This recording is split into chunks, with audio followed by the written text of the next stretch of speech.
Is there anything called black wealth? I can confidently say yes. But what are we doing to destroy that wealth is what we are here for today. You know me by now, Graffiti Joe, the old man behind the wheel. Drove these DC streets and city buses for 40 years watching money come and money go. And let me tell you, we got money. Black folks got money. But more than money, what we've got is this. We got a money problem. What do we spend our money on? I'm not a mean man, so I do not like using words like reckless spending. But you know me, let's keep going. The truth will come out as we go. But for now, please like, share, and subscribe so that many black people can hear these very painful truths. Only then can we create the awareness needed to regain our focus and progress as a people, as one strong, committed, and united black people. See, let's start with the good news. As of 2023, black buying power in America is sitting at over $1.6 trillion. Trillion with a T. That's not lunch money. That's real economic power. We out here spending. We the #1 consumers of beauty products, hair care, fashion, luxury brands, you name it. You walk into any store, any mall, any online site, black dollars keep these companies alive.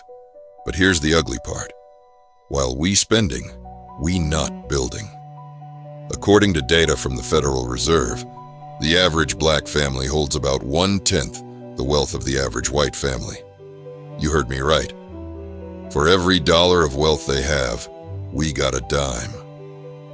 That wealth gap hasn't really changed since the 1960s. Now, how is that possible? How can we be spending trillions but still own so little? I'll tell you how. Because we've been trained to consume, not own. We buy the car, but don't own the dealership. We buy the shoes, but don't own the brand. We pay rent, but don't own the buildings. According to Nielsen reports, black consumers are responsible for a huge chunk of spending in industries like beauty, over 85% of spending, footwear, and streaming services. But how much do we own? Almost none. And don't even get me started on how fast our dollar leaves the community. Studies show the black dollar circulates in our own communities for only 6 hours before it leaves and goes into somebody else's pocket. In comparison, the Asian dollar circulates for 30 days. The Jewish dollar, about 20 days. But ours, 6 hours. That ain't circulation, that's evaporation. We hustle hard, but our money hustles harder, straight out of our hands. Now let's talk about the traps that keep us broke. Now let's get real. We love to blame the system, and trust me, the system did us dirty. Redlining, job discrimination, predatory lending, all of that. But we also got habits that keep making the problem worse. First trap? Status spending. We buying things to prove we got it. Designer clothes, luxury cars, jewelry, trying to look rich before we are rich. We out here financing $70,000 cars with $40,000 incomes. You paying monthly for an outfit that won't fit in 2 years. That's not wealth. That's marketing working on you. Second trap, financial illiteracy.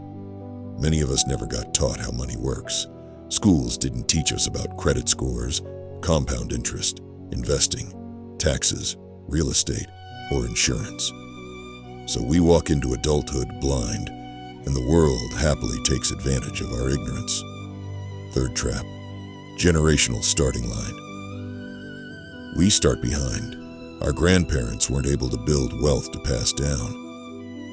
Many of us don't inherit houses or businesses. We inherit funeral bills and debt. A white child might get a down payment gift from grandpa.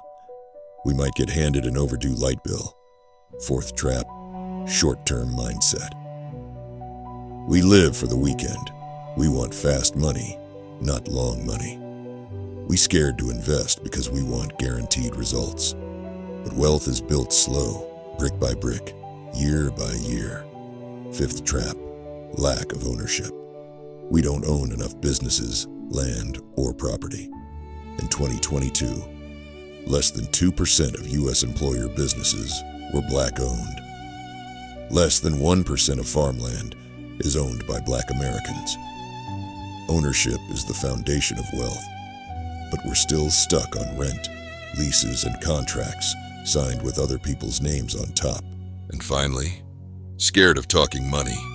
Money's still taboo in many Black households. We scared to talk about wills, life insurance, investments, like talking about it will jinx us.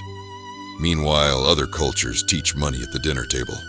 If we don't face these traps, we keep running in circles, working hard, but dying broke. Now you might want to ask me, how do we build real Black wealth? All right, now here's where we flip it. Because yes, the problem is heavy, but the solution is simple. Not easy, but simple. First, financial education. We gotta teach money in our homes, teach our kids about saving, credit, investing, home ownership. Don't wait for schools to do it. They won't. Make sure your kids understand compound interest before they understand TikTok dances. Second, life insurance, one of the quickest wealth-building tools available. A basic life insurance policy can transfer $100,000 or more to your kids when you're gone. That one move changes generations. Third, own something. Start small if you have to. Buy property. Start businesses. Invest in the stock market. Own land.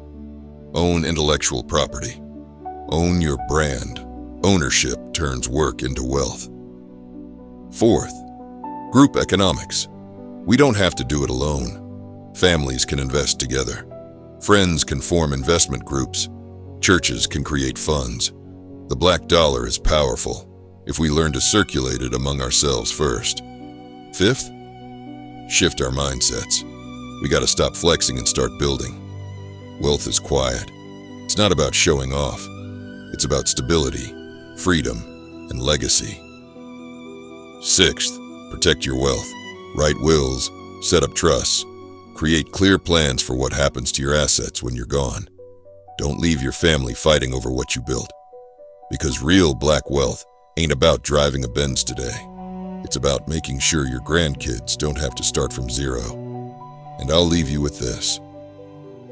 We are the first generation with access to this kind of knowledge, tools, and opportunity. If we don't build it now, we'll be explaining the same struggle to our grandchildren that our grandparents explained to us. I'm not here to watch that happen. I am Graffiti Joe, old man, bus driver, street economist, and I'm here because enough is enough. If you're serious about building black wealth, drop it in the comments right now. I'm building black wealth. And hit that subscribe button, because this ain't entertainment. This is freedom work. Let's build.